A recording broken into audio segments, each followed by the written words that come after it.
자, 오늘 특별히 우리 교회 설립 기념주일인데요. 우리가 함께 축복하고 또 우리 사랑을 함께 고백했으면 좋겠습니다. 우리 양옆으로 앞뒤로 우리 매번 해오던 것처럼 주님의 이름으로 축복합니다. 주님 안에서 사랑합니다. 시작.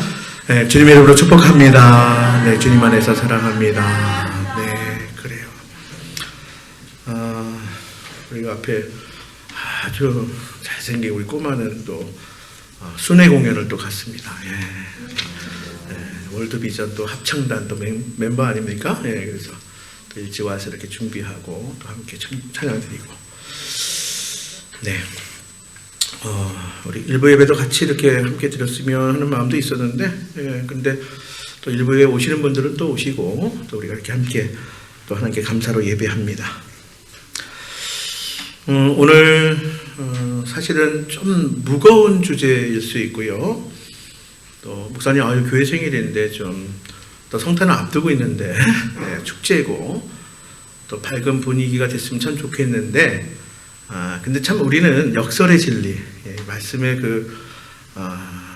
정말 어울릴 것 같지 않지만 그 가운데에 또 감사하고 또 우리가 함께 기쁨을 나눴으면 좋겠어요.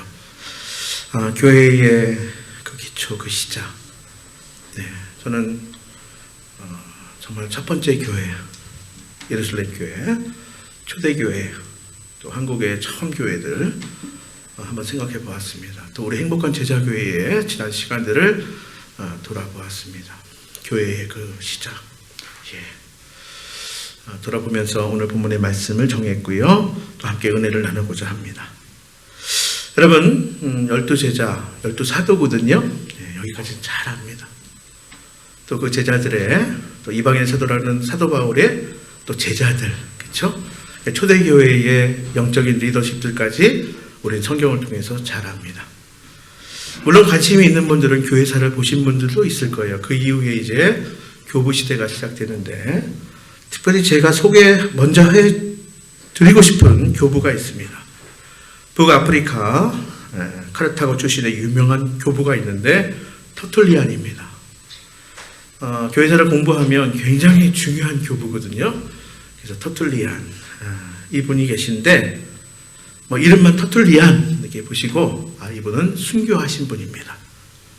그런데 12사도 가운데에 순교하지 않은 사도가 없습니다. 아니, 정확히 이야기하면 사도 요한만 순교하지 않았어요. 자, 교부 터툴리안 220년에, 우리가 하도 2000년 하니까 220년에 순교하였습니다. 그러니까 지금부터 거의 예수님 당시까지는 아니냐, 그 이후에 한 2세기 정도, 그렇죠? 220년에 순교했어요. 그는 살아생전에 늘 이런 말을 했다고 합니다. 순교자의 피가 곧 교회의 씨앗이다. 교회는 순교자의 피를 마시고 자란다. 여기 어린아이들이 이렇게 계신데, 어떻게 좀 잔인한 것 같은, 그쵸? 교회는 순교자의 피를 마시고 자란다는 거예요. 말씀드린 것처럼, 그쵸? 이렇게 생일날, 또 성탄을 앞두고, 어울릴 것 같지 않은, 좀 끔찍한, 잔인한 것 같은, 그런 표현이지만, 교회는 순교자의 피를 마시고 자라는 것, 이 사실이 맞습니다. 사실입니다. 보면요, 우리가 초대교회, 첫 교회는 예루살렘 교회입니다. 자, 이 예루살렘 교회도요, 기독교 사상 최초의 순교자, 누군지 아세요? 12제자 가운데, 사도 가운데 나오지 않았어요? 기독교의 최초의 순교자는 스데반 집사님입니다. 잘 알 거예요.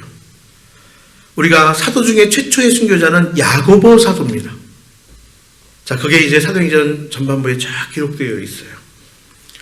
로마 교회도 마찬가지입니다. 우리가 로마 교회, 이제 종교개혁으로 사실은 이렇게 딱 갈라졌는데요. 그전에는 하나예요.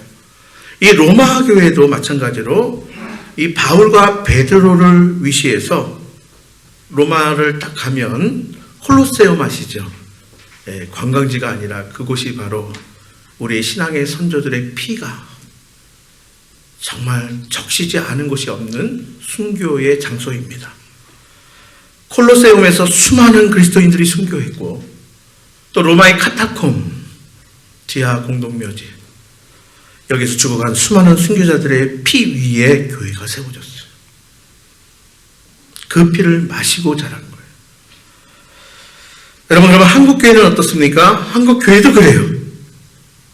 우리가 흔히 신교, 구교, 카톨릭을 우리가 구교, 신교를 개신교, 우리 기독교 이렇게 이야기하잖아요.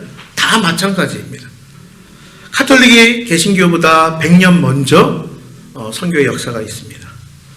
근데 카톨릭을 보면 1784년 당시의 통역관이었던 김범우의 집에서 조선 천주교회가 창립됩니다. 이게 바로 한국 카톨릭 교회의 공식 기원이에요. 김범우 집에서. 1784년 그 김범우의 집이 지금 여러분 제가 얘기하면 다 아실 거예요. 지금의 명동성당 그 위치예요. 그쪽 김범우의 집이. 네. 그때 거기서 함께 참여한 조선 천주교회 창립 멤버들을 보면 이게 다 쟁쟁이에요. 여러분 잘 아는 정약용 형제들 다 천주교 신자들이었습니다. 이때 함께 창립 멤버로 함께 했습니다. 이벽, 이승훈 이런 사람들이었어요. 자, 그런데 그 이듬해에 1785년에 이들이 다 잡혀 들어갑니다. 관하로 다 끌려가요. 서양의 사교 집단을 결성했다는 거예요. 누가 신고해서 다 잡혀갑니다. 그런데요, 아까 말씀드린 쟁쟁한 사람들은 양반집 출신이라고 이렇게 저렇게 다 풀려납니다. 하여튼 뭐 다 소개할 수는 없어요. 자, 명망 높은 이름들 다 출신 성분이 좋아서 이제 순교를 면합니다. 그런데 통역관, 지금은 참 좋은 직업이지만 당시에는 중인이에요. 중인. 예. 이 통역관이었던 김범우만 양반이 아니었어요. 그래서 김범우만 모진 고문을 당하고 감옥에 있다가 유배를 당하는데 어디에 당하느냐? 경남 밀양까지 내려갑니다. 그리고 유배 생활 2년 만에 1787년 9월 14일 37세의 젊은 나이로 그 극심한 고문의 후유증으로 유배지에서 세상을 떠나게 됩니다. 그래서 카톨릭에서는 김범우를 한국 카톨릭 교회의 첫 순교자로 꼽아요. 자, 근데 카톨릭의 첫 순교자 우리 머릿속에는 뭐예요? 김대건 신부님. 근데 이건 신부님 중에서 첫 순교자. 근데 카톨릭 교회의 첫 순교자는 김범우라는, 그렇죠, 바로 이분이에요.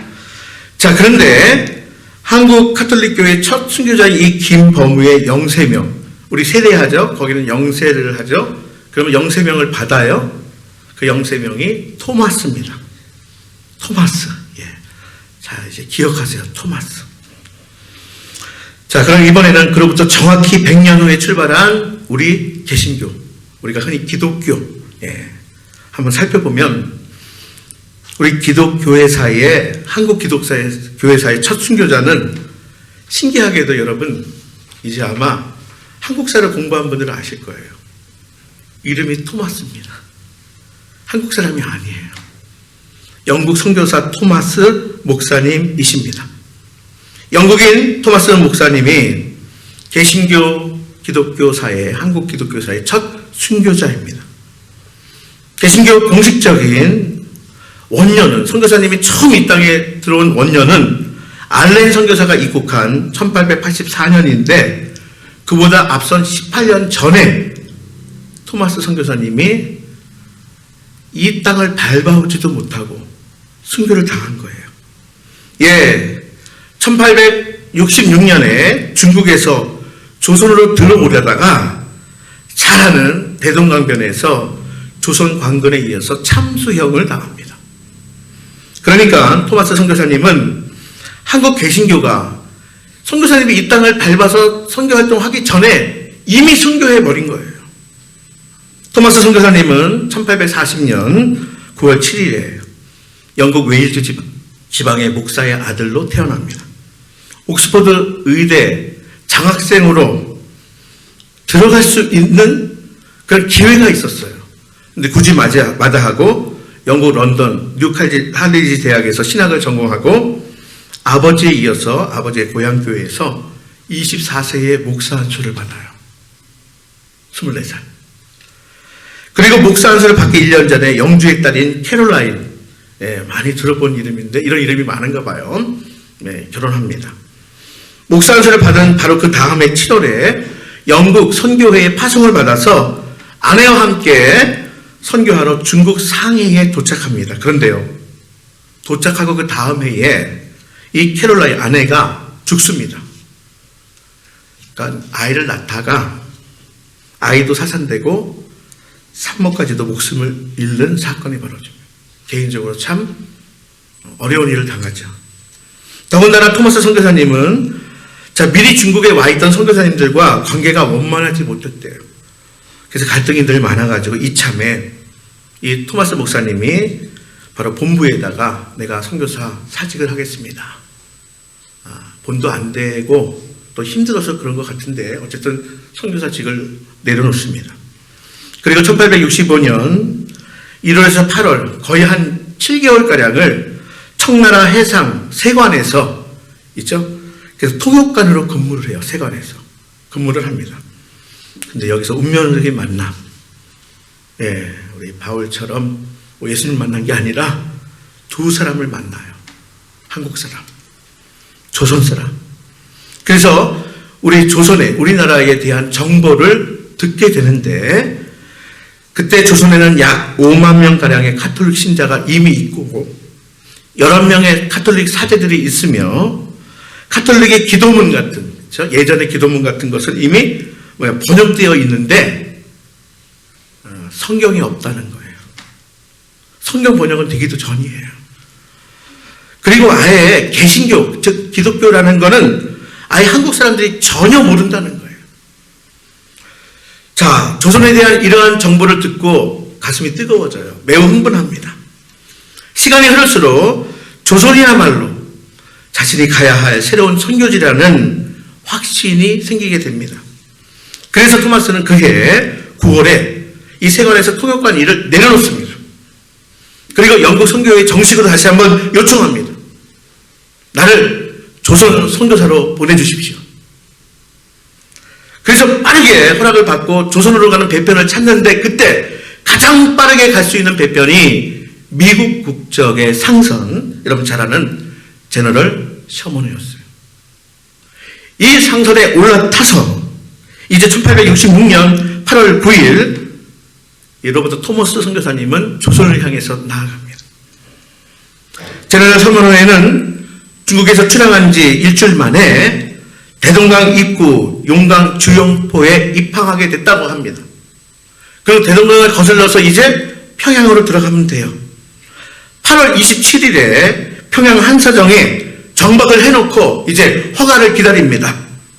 조선과의 통상을 요구하지요. 그런데 그때가 때가 어떤 때냐? 조선의 대원군 시대. 쇄국 정체가 아주 정점에 달았을 때에 외국인에 대한 감정이 아주 극도로 나쁠 때에 결국 조선 관군들이 무력으로 이 제너럴 셔먼호를 이제 점령하려고 합니다. 9월 2일 날 제너럴 셔먼호가 이제 뒤로 다시 빠져나가는데 양각도 모래톱에 걸리게 되는 거예요.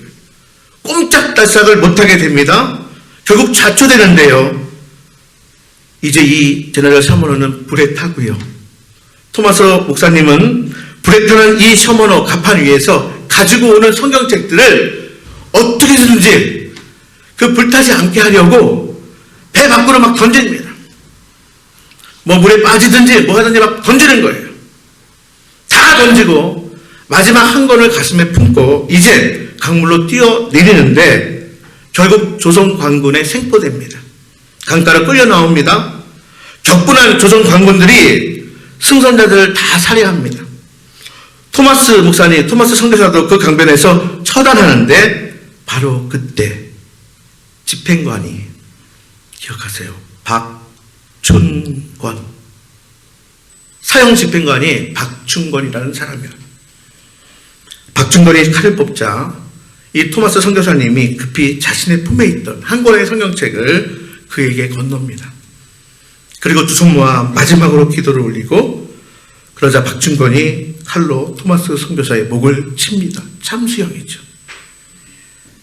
토마스 목사님은 그렇게 조선 땅을 제대로 밟아보지도 못한 채 아름다운 나이, 꽃다운 27세에 순교의 제물이 됩니다. 그러나 그의 죽음이 여기서 헛되이 끝나지 않았다는 거예요. 거기서 모든 것이 다 끝난 것처럼 보입니다. 그러나 아니었습니다. 기적은 그 다음부터예요. 그에게 성경을 받고 목을 친 이 박충건, 그로 33년이 지나서 1899년에 평양교회의 영수, 이 영수가 뭐냐면 장로 중에서 유력한 사람, 리더격 장로가 됐어요. 또 토마스 선교사가 던진 성경을 받았던 장사포의 홍신기는 후에 석가교회를 설립했고요. 또 던진 그 성경책을 가지고 받았던 서호정 망령대에서 성경을 받은 최치량은 후에 평양교회를, 이 평양교회를 설립하고요. 또 받은 성경을 뜯어가지고 그냥 가져오긴 가져왔어. 주워왔어. 쓸 데가 없잖아요. 에이, 벽에 벽지나 바르자. 집안 벽에 벽지를 받았던 영문주사 박용식은 후에 자신의 집을 한국교회사의 유명한 널다리 교회로 제공하게 됩니다. 성경을 바른 그 집이 널다리 교회가 된 거예요. 그리고 평양은 해방 전만 해도 한국의 예루살렘이다. 동쪽에 동방의 나라, 바로 이 평양이 바로 한국의 예루살렘, 동방의 예루살렘이라 이렇게 했을 만큼 개신교가 가장 융성하고 한국 기독교회사에 개신교의 중심지가 되었어요. 분단이 되면서 이제 많은 그리스도인들이 내려오고요. 자, 그리고 이 평양신학교, 최초의 신학교가 1901년에 설립한 평양신학교인데, 자, 이 평양신학교도 이제 내려오게 돼서, 자, 여기서 이미 한국의 많은 기독교 지도자들을 양성했지만, 그 이후에 이제 대한민국 땅에서도, 자, 우리 교단은 아니지만, 광나루의 장신대학교, 이 전신이 평양신학교입니다. 다시 말해서 토마스 선교사의 그 순교의 피가 흐른 대동강물을 맞은 사람들이 그리 오래 지나지도 않아서, 채 한 세기가 지나지도 않아서 다 그렇게 그리스도인들이, 특히 개신교 신자가 된 것이에요. 토마스 선교사가 순교한 그해 1866년 1월 12일 그의 직전에 런던 선교회에 보낸 편지를 보면 이 토마스 목사님이 이런 대목으로 편지를 보냅니다.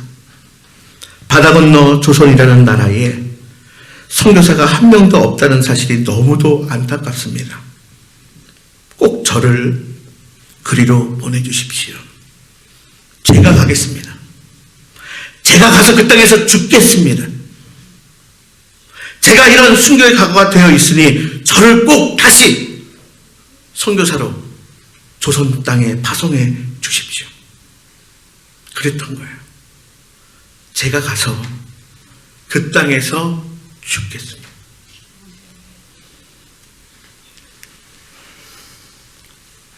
당시 대동강변에서 토마스 선교사의 목을 친 이 박충건이 보고서를 올렸어요. 그의 진술서를 보면요, 이런 대목이 있어요. 내가 여러 서양 사람들을 죽이는 중에 유독 한 사람은 지금 생각해도 좀 이상한 느낌이 든다. 내가 그의 목을 배려하자 그가 두 손을 마주잡고 눈을 감은 채 무사한 말을 한참 한 후에 붉은 배를 입힌 책을 가지고 웃으며 나에게 받으라고 했다. 내가 그를 죽이는 사람이기는 하였으나 당시 그 책을 받지 않을 수 없어. 받아가지고 집에 왔노라. 여러분, 그렇게 박충건이 집으로 가지고 와서 그걸 읽고 예수님을 믿고 그리스도인이 된 것이에요. 토마스를 죽인 지 꼭 33년이 지나서 바로 평양교회의 핵심 장로 영수가 된 거예요. 여러분, 이 얼마나 놀랍고 얼마나 놀라운 신비로운 일입니까? 여러분, 기독교는 신비주의가 아니에요. 그러나 기독교 안에 너무나 많은 신비의 역사들이 있다는 거예요. 여러분, 그렇습니다. 묘하게 한국교회는요, 이렇게 구교나 신교가 다 첫 순교자가 누구라고요? 토마스. 영세명 토마스. 그리고 진짜 이름 토마스. 여러분, 토마스의 순교 위에 우리 한국교회, 가톨릭이든 우리 개신교든 이렇게 세워진 거예요. 여러분, 그러면 토마스라는 이름은 어디서 왔을까요? 아마 알 거예요. 토마스 어디서 왔어요?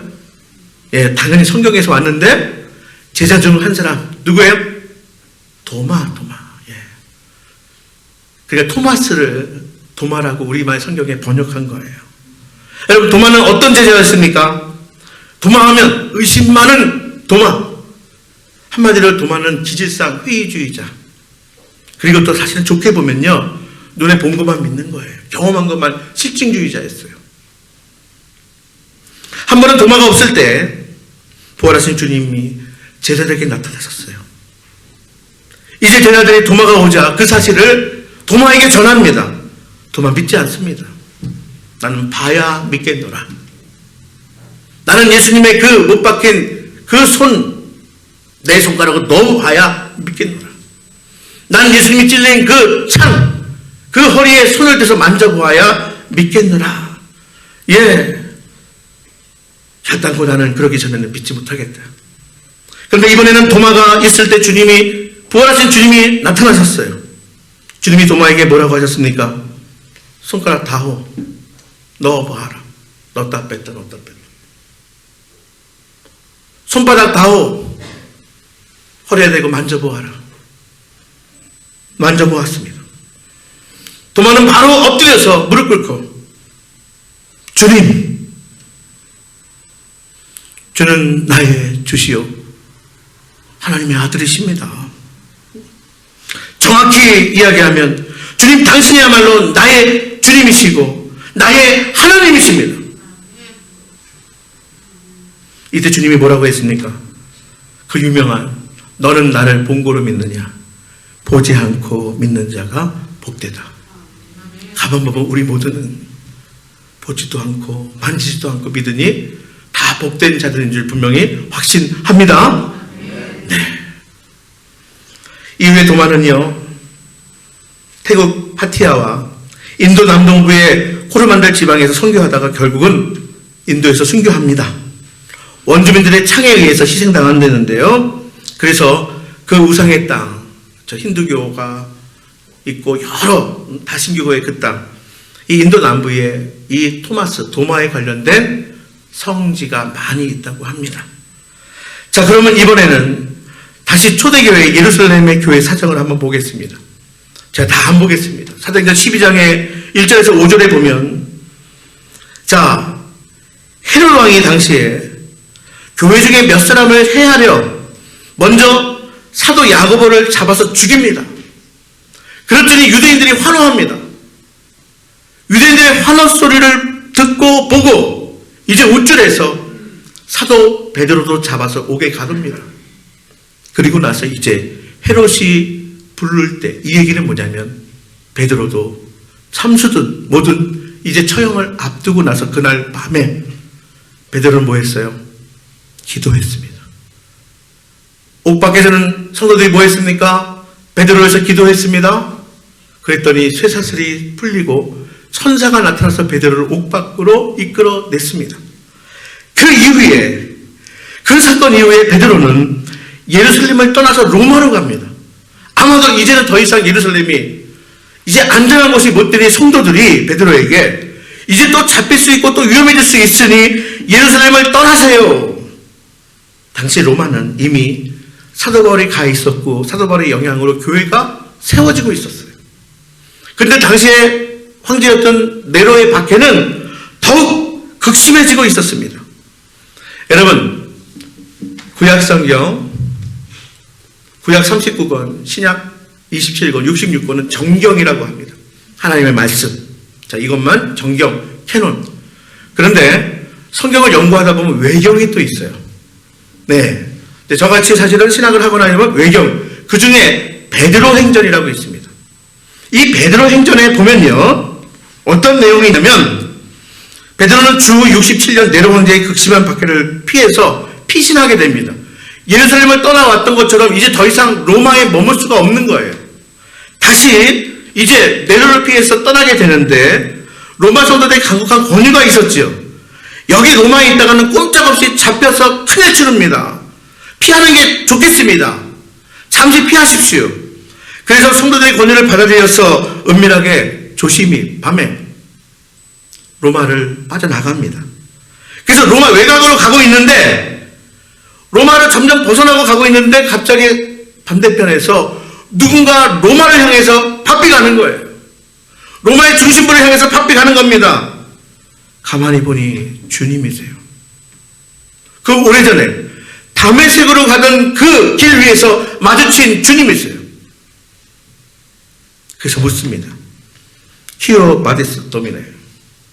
주여, 주여 어디로 가십니까? 주님이 뭐라고 하십니까? 에오로만 이테름 그루크피티.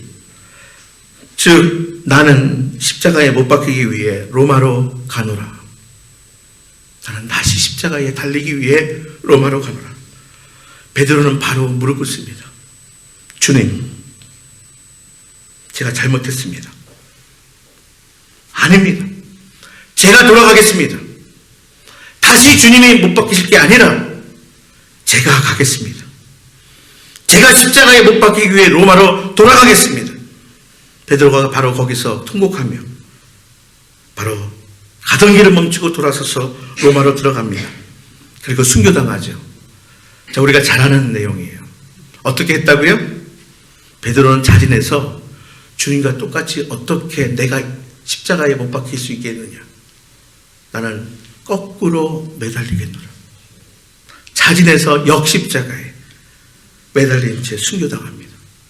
지금도 로마 외곽에 가면 크고 화려하진 않지만 작은 쿠어바디스 도민의 기념교회가 있다고 합니다. 네, 폴란드 소설가 우리가 잘 아는 생키에비치가 노벨상 받은 작품이 있죠. 뭐예요?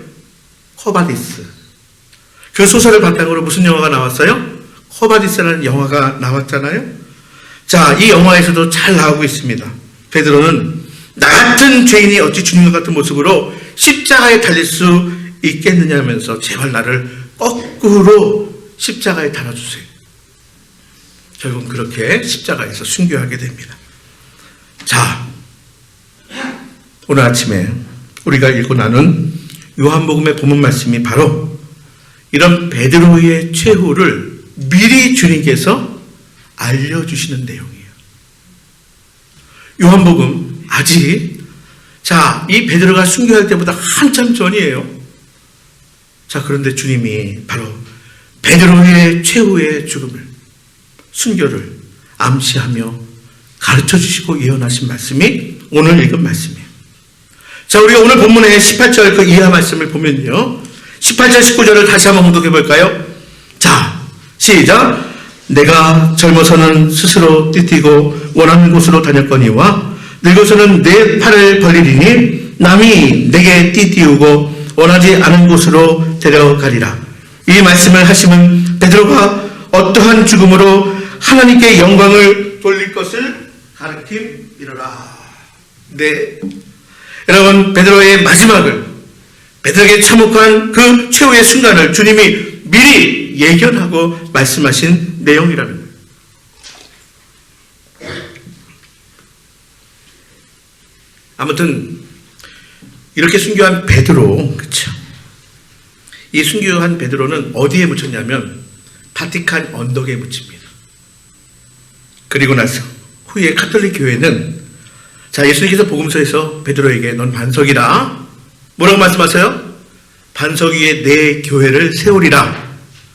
베드로가 어디 묻혔다고요? 바티칸 언덕에 묻혔어요. 그래서 카톨릭 교회는 그 베드로가 묻힌 바티칸 언덕 위에 세상에서 가장 크고 가장 화려한 베드로 성당을 지어서 올리는 거예요. 로마의 베드로 성당 지하에 보면 베드로의, 그리고 역대 교황의 묘지가 거기 있어요. 그러니까 카톨릭은 주님이 반석 위에 내 교회를 세우리라. 이 해석을 베드로 위에 세우리라. 이렇게 해석을 한 거예요. 그래서 우리가 매년 성탄절이나 부활절이나 교황이 창에서 이렇게 나와서 베드로 광장에 있죠? 사람들에게 메시지를 전하잖아요. 그 장면 거기에요. 그리고 우리 개신교는 카톨릭과 같이 해석하지 않아요. 내 반석 위에 교회를 세우리라. 무슨 이야기입니까? 베드로의 그 유명한 그 위대한 신앙의 고백. 주는 그리스도시요 살아계신 하나님의 아들입니다. 반석 위에 내 교회를 세우리라. 베드로의 그 위대하고 베드로의 그 확실한 신앙의 고백. 주님은 그리스도시요 살아계신 하나님의 아들입니다. 그 신앙의 고백 위에 주님의 교회를 세운다고 개신교는 여기는 거예요. 그러므로 여러분, 교회가 무엇입니까? 예수 그리스도를 주로 고백하는 사람들의 모임이에요. 베드로와 같이 그 위대한 신앙의 고백 위에 세워지는 것이 교회인 거예요. 분명하고도 확신한 신앙의 고백 가운데 세워지는 주님의 교회. 여러분, 그렇습니다.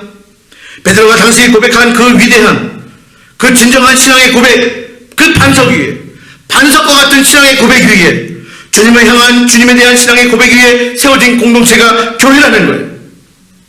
적어도 기독교는, 개신교는 그렇게 이해했어요. 어쨌든 베드로는 여전히 우리에게도 위대한 믿음의 선조이자 주님의 사도이자 또 십자가에 거꾸로 매달려 죽은 위대한 순교자입니다. 여러분, 오늘 교회 설립 기념주일이에요. 좀 길게 여기까지 왔죠? 오늘 말씀에 여러분, 주님의 성탄을 기다리는 이 절기에 다시 한번 초대교회 순교자들을 기억할 수 있는 시간이 될 수 있기를 바랍니다. 또 우리 한국교회 초기 순교자들을 생각할 수 있기를 바랍니다. 또 위대한 믿음과 값진 순교의 정신을 우리가 기억하고 우리의 신앙의 고백을 다시 한번 되새기고 충실히 계승할 것을 다시 한번 다짐하고 결단할 수 있는 이 마지막 시대에 우리의 신앙의 고백을 다시 한번 정립하고 다시 한번 새기고 또 우리 다음 세대에게도 순교자들의 그런 고귀한 믿음을 전승하는 성도들 다 될 수 있기를 바랍니다. 부디 우리를 권하시고 교회를 세워가시는 주님의 은혜와 이 순교의 신앙으로 승리하는 성도들 다 될 수 있기를 바랍니다. 지금 여러분들이 겪고 있는 고난이 있을 거예요. 시련과 역경과 어려움도 있을 거예요. 여러분, 이 신앙으로 이길 수 있기를 바랍니다. 극복하고 이기고 승리하고 주님의 몸된 교회를 이루어 나가고 이 땅에 하나님 나라를 확장해 나가며 그리하여 참으로 주님 앞에 섰을 때에 잘했다, 수고했다, 칭찬 듣고 보상의 상급 받는 복된 성도들, 복된 산 순교자들 다 될 수 있기를 주님의 이름으로 축복합니다.